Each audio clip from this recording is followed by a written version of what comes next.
কবি সম্রাট মাইকেল মধুসূদন দত্তের বাড়ি। বাংলা কবির একজন বিখ্যাত কবি মাইকেল মধুসূদন দত্ত। চলুন আজকে দেখে নেওয়া যাক তার বাড়ি এবং তার রেখে যাওয়া স্মৃতিগুলো। জন্মগতভাবেই কবি একজন সম্ভ্রান্ত পরিবারের সদস্য। পেশাগত দিক হিসেবে তিনি কবিতাকেই পছন্দ করে নিয়েছেন। আজকের ভিডিওতে কবির আত্মজীবনী ব্যাখ্যা করতে চাই না, কারণ এটা ব্যাখ্যা করে কখনো শেষ করা যাবে না। আমি মূলত কবির বাড়ির দৃশ্য এবং তার রেখে যাওয়া স্মৃতি বর্ণনা করতে চাই। গেট থেকে প্রবেশের পর প্রথমে আমি একটা পুকুর দেখতে পাই এবং সেখানে রং বেরঙের মাছ চাষ করা হয়েছে। বিভিন্ন দর্শনার্থী যখন ঘুরতে আসে এবং এগুলো দেখে খুব আনন্দ উপভোগ করে।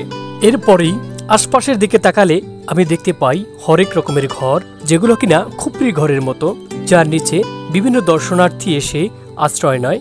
কেউ ছবি তোলে, কেউ বা সেখানে ভিডিও করে। পাশাপাশি দেখা যাচ্ছে প্রচুর ফুলের বাগান, যেগুলো দেখতে অসাধারণ। এমন সৌন্দর্য যদি কবি দেখতে পেতেন, হয়তো নতুন করে আবার কাব্য রচনা করতেন। আমাকে যিনি সার্বিক সহযোগিতা করেছেন তিনি আমার ছোট ভাই। তার ফেসবুক আইডি নীলকাব্য। তিনি অত্যন্ত ভ্রমণ পিপাসু মানুষ। পরবর্তী ভিডিওতে কথা হবে কবির রেখে যাওয়া স্মৃতি এবং ব্যবহার্য জিনিসপত্র নিয়ে।